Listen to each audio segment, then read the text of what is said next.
everyone, welcome back to my channel. My name is Kari, and today I'm going to be talking about my spooky season / October TBR. Every October, and even in the last few weeks of September, it's always really important to me to read like scary books or like thrilling books to get into the mood for Halloween. In the last few years, I've read some really good books leading up to Halloween, so like the pressure is really on this year to read some good books. My only problem with making a TBR is that I'm a huge mood reader, so I can't say like, oh, I'm going to read these 5 books for sure and then definitely read those 5 books. Like, I need options because I never really know what I'm going to want to read next. So I have a pretty good selection of books here that I'm going to share with you, and these are the books that I'll be pulling from all the way up until Halloween, but I definitely won't have time to read all of them. These are just the contenders. So first we have We Ride Upon Sticks by Quan.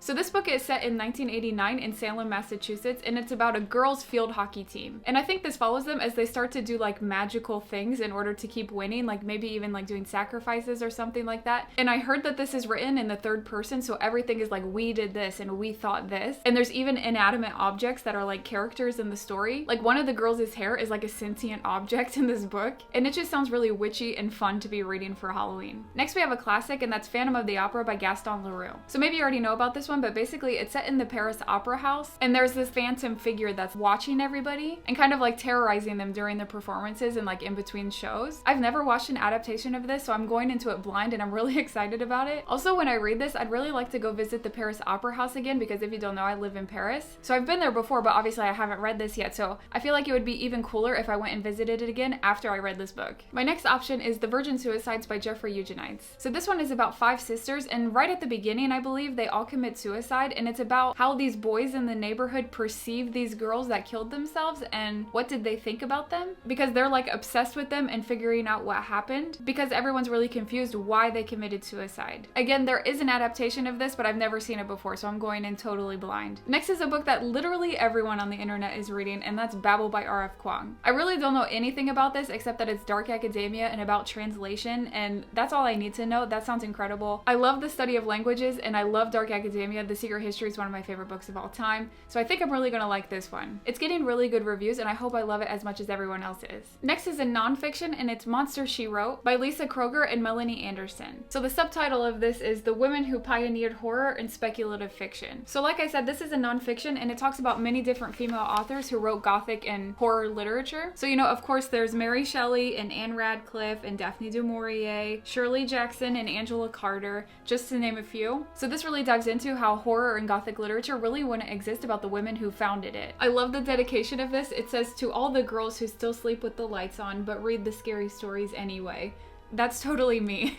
Like, I love reading scary stories, but I get really freaked out. But I continue to do it anyway. This cover is so beautiful too. The illustrator did an incredible job. And speaking of Mary Shelley, yes, I've never read Frankenstein, so I would really like to do that this year. Plus, I have this really beautiful cloth-bound classic edition, and I would just love to curl up on the couch with a mug of tea and just read Frankenstein in October. It's obviously like one of the foundational texts of Gothic literature, and I've never read it, even though I love Gothic literature, and I need to fix that this year. Next is a modern classic, and it's Perfume by Patrick Suskind, and the subtitle is The Story of a Murderer. So this takes place in 18th century France, and basically this baby, Jean-Baptiste, he's abandoned on the streets of Paris. And as he grows up, he starts to realize that he has this really incredible sense of smell. And I'm not really sure what direction the story goes in after that. I don't want to know too much about this because it's supposed to be like a mystery, but I do think he has to help solve a murder or something, and he's going to use his sense of smell to help him. I'm not really sure, but I've heard that crazy stuff happens in this book, and I'm really looking forward to reading it. Next is a nonfiction, and it's Scream by Margee Kerr. The subtitle is Chilling Adventures in the Science of Fear. So basically what Kerr is doing is studying the science of why some people are really attracted to scary things. You know, people who are obsessed with going to haunted houses and stuff and just love getting really scared, while other people, like me, actively avoid haunted houses.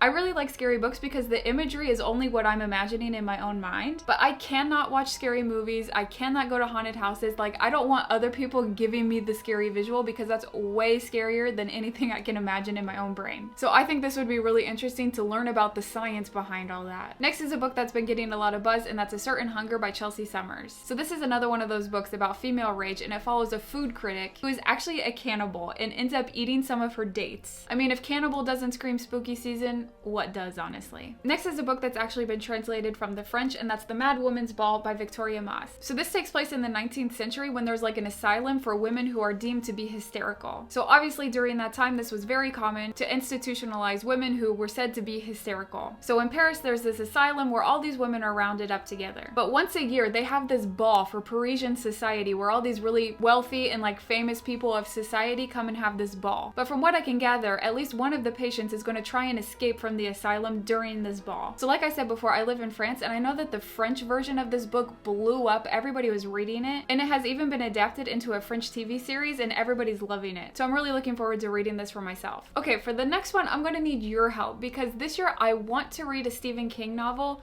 No question, like I have to read a Stephen King this year. The problem is that I don't know which one I want to read. I have 3 options, and I would love it if you could give me your opinion in the comments of which one you think I should read, because honestly, I have no idea which one I should read first. So just for information, I've never read Stephen King before, so this would literally be my first Stephen King. So the first option is Pet Sematary, which obviously I want to read. However, I'm a little bit skeptical because I have 2 dogs who I'm absolutely obsessed with, and I'm a little bit afraid that this is just gonna make me sad rather than like scared. But I don't know. I literally have no idea what this is about. I've never seen any of the adaptations, so you'll have to let me know what you think. The second option is Misery, which again, I've never seen the adaptation of it, so I have no idea what I'm getting into. So let me know if you think I should start with Misery. And the third and final option is The Shining. Again, never seen the adaptation of The Shining. I have no idea what this is about. So yeah, if you could tell me in the comments which Stephen King you think I should start with, either The Shining, Misery, or Pet Sematary, I would really appreciate it because honestly, I have no idea where I should start, but they all really interest me, so let me know. A reread that I would really love to do this year is Rebecca by Daphne du Maurier. I read this last year for the first time and I fell in love with it. It's so good. The atmosphere is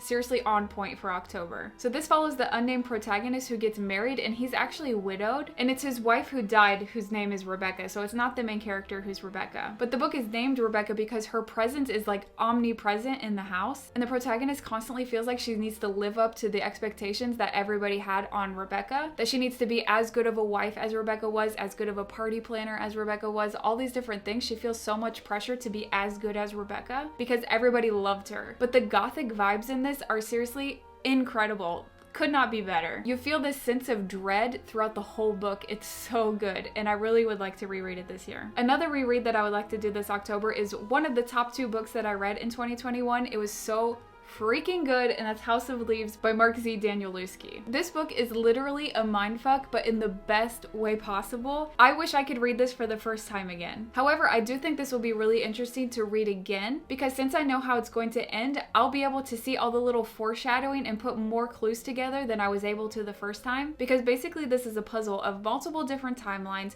multiple different documents and appendices and notes and journals and personal commentary and like all these different things crammed together, and you're responsible for putting the pieces together to figure out what the hell is going on. Okay, so I found a page that's not absolutely covered in post-it notes of me trying to figure out what the fuck is going on, because this book is really famous for having the most absolutely unique formatting. Like there's transcripts of people talking, pages of just blocked out text, pages with almost no words on it, music notes, pages where there's no text, it's just all annotations, pictures, letters with secret codes, and so much more. Like that's not even all the different types of text that are in this. Just to give you a little taste of what this is about, basically this man moves into a house with his family that's bigger on the inside than it is on the outside, and he's trying to discover what the hell is going on, and he has experts come over to try and help him figure it out. But then also in other timelines, we have people who are reading about the records of that family in this weird house, and they're trying to figure out what the hell was going on then. Can we trust these documents that we're finding out about this house? It's such a unique book. If you want to read something like you've never read before, pick up House of Leaves. I cannot say enough good things about it. I really wish I could read this for the first time again, but I am looking forward to rereading it because I'll be able to piece things together that I wasn't able to last time. A short story that I reread every October is The Yellow Wallpaper by Charlotte Perkins Gilman. I can't say too much about this because obviously it's super